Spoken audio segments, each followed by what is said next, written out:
दिल्ली में छठ मनाने को लेकर आखिरकार सरकार ने कोरोना प्रोटोकॉल के साथ मनाने की अनुमति दे दी है और दूसरी तरफ छठ पर मनाने को लेकर एक नए पेज पर राजनीति दिल्ली में जारी है। यानी दिल्ली में छठ तो मनाई जाएगी, लेकिन यमुना नदी के किनारे छठ मनाने की अनुमति नहीं होने से राजनीतिक पार्टियों में बयानबाजी जारी है।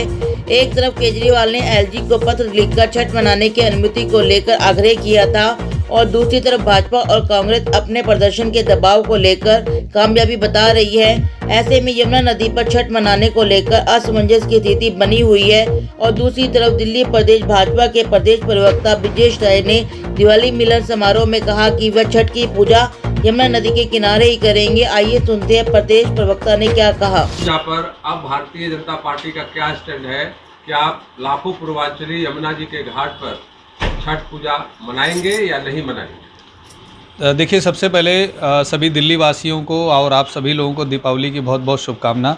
और बहुत हर्ष का विषय है कि 2 साल से बहुत कोविड के कारण वातावरण बहुत ख़राब था और बहुत लोग मिलजुल नहीं पाते थे, लेकिन इस बार पहली बार हुआ है कि, और इसका कारण सिर्फ है कि भारत के प्रधानमंत्री जी ने देश के 100 करोड़ लोगों को इतना कम समय में वैक्सीनेशन कराया कि जो तीसरी लहर की बात हो रही थी वो ईश्वर की कृपा से नहीं आएगी, ऐसा सबको संभावना है। और आज बहुत उत्साह के साथ बहुत 2 साल बाद लोग अपनी दीपावली मना रहे हैं, त्यौहार मूड में हैं।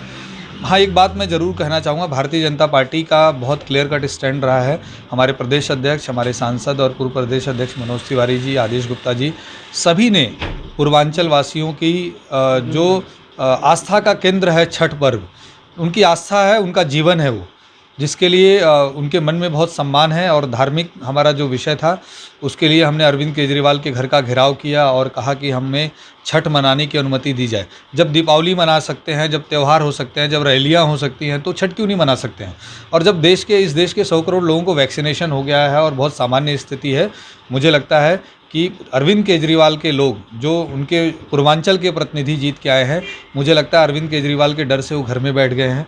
और दिल्ली में जो 45-50% पूर्वांचल के लोग रहते हैं, जिनके लिए आस्था का केंद्र आस्था ही है छठ पर्व, उनके साथ अरविंद केजरीवाल एकदम अन्याय कर रहे हैं। और भारतीय जनता पार्टी का फर्स्ट डे से क्लियर स्टैंड है कि हम जमुना के किनारे छठ मनाएंगे, बिल्कुल मनाएंगे।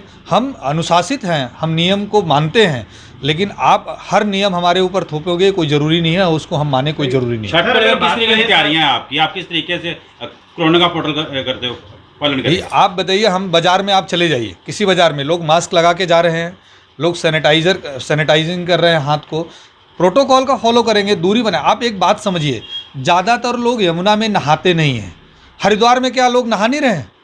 आप जाके हरिद्वार में देखिए, तो वहाँ तो कोविड नहीं फैल रहा है। एक मिनट शैलेश जी, आप आज छठ मनाना है, जो पूर्वांचल के लोगों की आस्था का केंद्र है, पूरा उनकी आस्था और धर्म का विषय है। और छठ मैया का इतना, देखिए, हमने आंदोलन किया है, इस लड़ाई को लड़ेंगे, लेकिन चाहे संजीव झा जी विधायक हों, चाहे किसी भी दल का पूर्वांचल के जो विधायक हैं, जिस प्रकार से अरविंद केजरीवाल के डर से गुत्ती मार के बैठ गए हैं। आपको बता दें कि सोमवार से आस्था का पर्व छठ महापर्व शुरू हो जाएगा और ऐसे में भाजपा प्रवक्ता ने कहा कि वे यमुना किनारे छठ की पूजा करेंगे।